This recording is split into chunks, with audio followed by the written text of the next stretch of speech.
अस्सलामुअलैकुम, welcome to my channel chemistry with Noman Jalil और मैं हूं आपका टीचर नोमान जलील। जैसे कि पीरियोडिक क्लासिफिकेशन के दो साइंटिस्ट के बारे में, दो पीरियोडिक लॉ के बारे में हम पढ़ चुके हैं और उनकी फेलियर के बारे में भी हम पढ़ चुके हैं।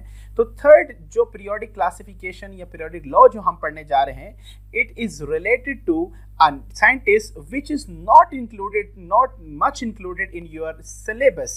The name of that scientist is Julius Laudermeier. तो लॉदरमेयर की पीरियोडिक टेबल और उनकी पीरियोडिक क्लासिफिकेशन में जानने की कोशिश करेंगे और ज़्यादा से ज़्यादा सीखने की कोशिश करेंगे। अगर आपने मेरा चैनल अब तक सब्सक्राइब नहीं किया तो फौरन सब्सक्राइब करें और नोटिफिकेशन ऑन करें। तो चलिए लेक्चर की तरफ चलते हैं।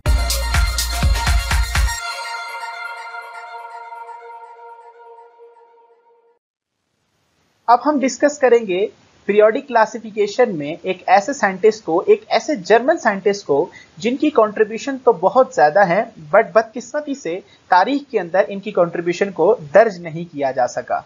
उनका नाम है जुलियस लॉदरमेयर।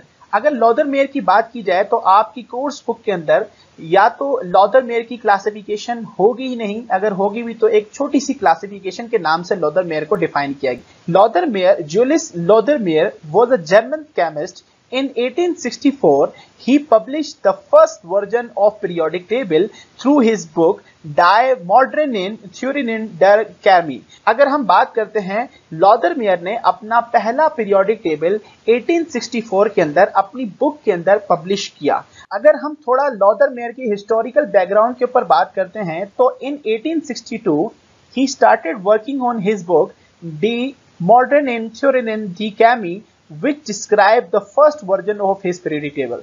इसका मतलब यह है कि 1862 के अंदर लॉदरमेयर ने अपनी बुक पे वर्किंग की जिसमें उन्होंने अपने पहला वर्जन पीरियोडिक टेबल का डिस्क्राइब किया और पब्लिश किया। ये वो वाहिद पीरियोडिक टेबल है जो अब तक के तमाम पीरियोडिक टेबल से बेहतर समझा जाता था, बिकॉज इसमें एलिमेंट्स को अरेंज किया गया था बाय देयर वैलेंसी। लॉदरमेयर ने अपना फाइनल वर्जन जो पीरियोडिक टेबल का था वो 1968 के अंदर बना लिया, ड्राफ्ट कर लिया, बट अनफॉर्चुनेटली बदकिस्मती से वो पब्लिश ना कर सके। वो उनका पीरियोडिक टेबल 1870 में पब्लिश हुआ, जब मेंडलीव पीरियोडिक टेबल की पब्लिशमेंट के ठीक एक साल बाद पब्लिश हुआ। अगर हम बात करते हैं थोड़ी हिस्टोरिकल बैकग्राउंड की, तो लॉदरमेयर एंड मेंडलीव, दिमित्री मेंडलीव, दोनों एक ही सुपरवाइजर के अंडर काम करते थे जिनका नाम था रॉबर्ट बर्नसन। अब रॉबर्ट बर्नसन के अंदर ये दोनों एक अलग अलग एक ही काम को सरअंजाम दे रहे थे, जिसमें लॉदरमेयर ने जो अपना पीरियोडिक टेबल बनाया, mayor predicted the existence of undiscovered element. जैसे कि आप मेंडलीव पीरियोडिक टेबल के अंदर जो हम नेक्स्ट क्लासेस के अंदर डिस्कस करेंगे उसमें देखते हैं कि कुछ खाली जगहें एलिमेंट के लिए छोड़ी गई जो कि उन्होंने पब्लिश किया 1869 के अंदर, बट लॉदरमेयर ने 5 साल पहले ही उस जैसा पीरियोडिक टेबल बना चुके थे जिसके अंदर उन्होंने कुछ अनडिस्कवर्ड एलिमेंट के लिए खाली जगहें छोड़ दी, बट एलोबरेट किया उनकी प्रॉपर्टीज को भी, जैसे मेंडलीव ने किया। This is the primary reason why most people give the first credit to Mendeleev. Mendeleev को क्रेडिट इस वजह से मिलता है क्योंकि मेंडलीव का पीरियोडिक टेबल पब्लिश पहले हुआ और लॉदरमेयर अनफॉर्चुनेटली अपना पीरियोडिक टेबल प्रॉपर्ली पब्लिश ना कर सके मेंडलीव से पहले। अगर हम बात करते हैं लॉदरमेयर की बात करें तो लॉदरमेयर ने जो पीरियोडिक टेबल की क्लासिफिकेशन या डेवलपमेंट के लिए जो पीरियोडिक टेबल बनाया वो जस्ट लाइक मेंडलीव जैसा ही था। इन द ईयर 1882, 1882 के अंदर both were jointly honoured the Davy medal. दोनों साइंटिस्ट को, दिमित्री मेंडलीव एंड लॉदरमेयर, दोनों को डेवी मेडल से नवाजा गया by Royal Society of London for their contribution to the periodic table. Periodic table की कंट्रीब्यूशन के बिहाफ पर इनको डेवी मेडल भी दिया गया। It is surprisingly to note that the both scientists were developing the same table and were completely unaware of each other work for the considerable amount of time। कि ये देखा जाता है कि दोनों साइंटिस्ट दिमित्री मेंडलीव एंड लॉदरमेयर एक ही काम पर, एक ही जैसे टेबल के ऊपर वर्क कर रहे थे, ये जाने बगैर कि दोनों का काम एक जैसा है एक लंबे अरसे से। अब तक आपने लॉदरमेयर की जस्ट क्लासिफिकेशन को अपनी किताबों में देखा है, बट लॉदरमेयर का पीरियोडिक टेबल जो था उसकी कुछ पॉइंट्स को डिस्कस करेंगे। एंड ये सामने आपके पिक्चर जो है ये लॉदरमेयर के उस पीरियोडिक टेबल की है जो उन्होंने पहला वर्जन 1864 में ड्राफ्ट किया था। The table consisted of 28 elements. इस टेबल के अंदर 28 एलिमेंट है, arrange from left to right, जो लेफ्ट टू राइट अरेंज हुए as show below in publish in 1964।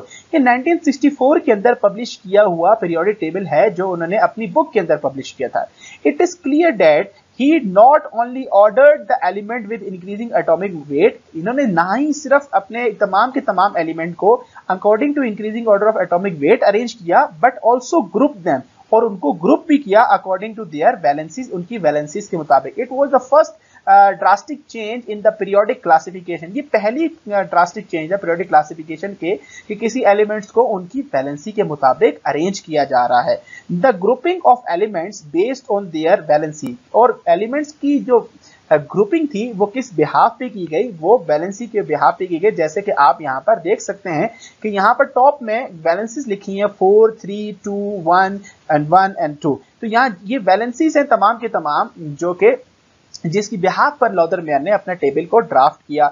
Is the grouping them based on their chemical properties, और chemical properties के ऊपर भी बेस करती थी। अगर हम बात करते हैं also empty slot of the table were on indicating of the existing of undiscovered element.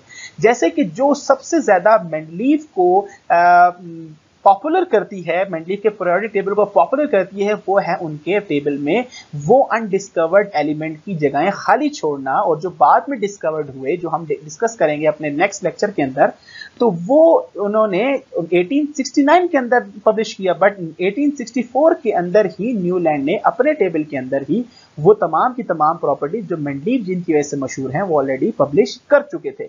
So it is something not very good कि लॉदर मेयर हैज डिस्कवर्ड या Lothar Meyer has formulated a periodic table 5 to 6 year before the Mendeleev publication.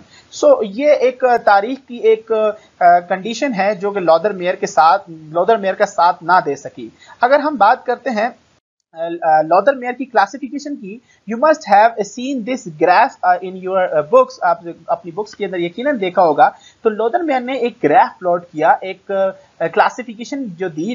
Mayor plotted a graph on the atomic volume, physical properties को discuss किया उन्होंने, atomic volume, molar volume versus atomic weight. Atomic volume और atomic weight के versus उन्होंने एक graph या classification दी, जिसमें उन्होंने क्या किया, ही noticed a series of maxima and minima. अगर आप बात करते हैं ये पीक्स नजर आ रही हैं, these are the maxima and the bottoms are the minima. उन्होंने कुछ ऑब्जर्व किया maximas and minimas. The most electropositive element जैसे कि lithium, sodium, potassium etcetera were observe at the peak. जैसे उन्होंने कहा कि एक जैसी प्रॉपर्टीज के एलिमेंट जैसे लिथियम, सोडियम, पोटेशियम वगैरह जो मोस्ट इलेक्ट्रोपॉजिटिव एलिमेंट्स थे वो पीक्स पे ऑब्जर्व किए, जो कि उनकी क्लासिफिकेशन थी। And then while the electronegative elements occur at the slope of the peak, और जो इलेक्ट्रोनेगेटिव एलिमेंट थे वो पीक की स्लोप पर ऑब्जर्व हुए उनकी क्लासिफिकेशन के अंदर।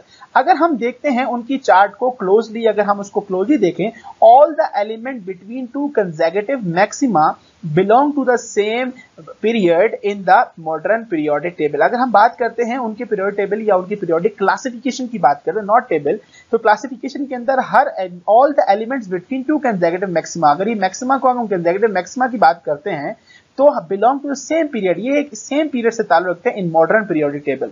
For example lithium, beryllium, boron, carbon, nitrogen, oxygen and fluorine are placed in period 2। ये तमाम के तमाम एलिमेंट जो है पीरियड 2 में है। The trend in the chart shows the periodicity of the element. ये जो आपको ट्रेंड नजर आ रहा है चार्ट के अंदर या ग्राफ के अंदर, ये एलिमेंट्स की पीरियोडिसिटी को डिफाइन करता है। अगर हम चलते हैं लॉदर मेयर की क्लासिफिकेशन के ऊपर बात करते हैं कि ही पब्लिश, उन्होंने पब्लिश किया अपना फाइनल वर्जन जो है पीरियोडिक टेबल का 1870 के अंदर। जैसे कि मैं पहले बता चुका हूं कि 1868 के अंदर पब्लिश करने की कोशिश की, बट वो publish due to some certain circumstances ये 1870 के अंदर पब्लिश हुआ, just after 1 year of publication of Mendeleev periodic table. अगर हम बात करते हैं इन द टेबल ही इनकॉर्पोरेटेड एडिशनल एलिमेंट। अगर आप कंपेयर करें लॉदर मेयर के ही पीरियोडिक टेबल जो कि उन्होंने अपनी बुक में 1964 1864 के अंदर पब्लिश किया था और 1870 के अंदर दोबारा पब्लिश किया, तो उनमें कुछ एडिशनल एलिमेंट उन्होंने इनकॉर्पोरेट किए, पर्टिकुलरली ट्रांजिशन मेटल्स जो कि 1864 के पीरियोडिक टेबल में उनके नहीं थे, नॉन एट दैट टाइम, जो उस वक्त तक के नॉन एलिमेंट थे। The table was divided into 9 groups. अगर हम बात करते हैं लॉदर मेयर के जो एडवांस पीरियोडिक टेबल था जो 1870 में डिस्कवर्ड हुआ, 1817 में पब्लिश हुआ, उसके अंदर टेबल के अंदर 9 ग्रुप्स थे। The table was the transpose of the 1864 table. It's the row were turned into column. जो जितनी रोज थी वो कॉलम में कन्वर्ट कर दी, जो कॉलम थी वो रोज में कन्वर्ट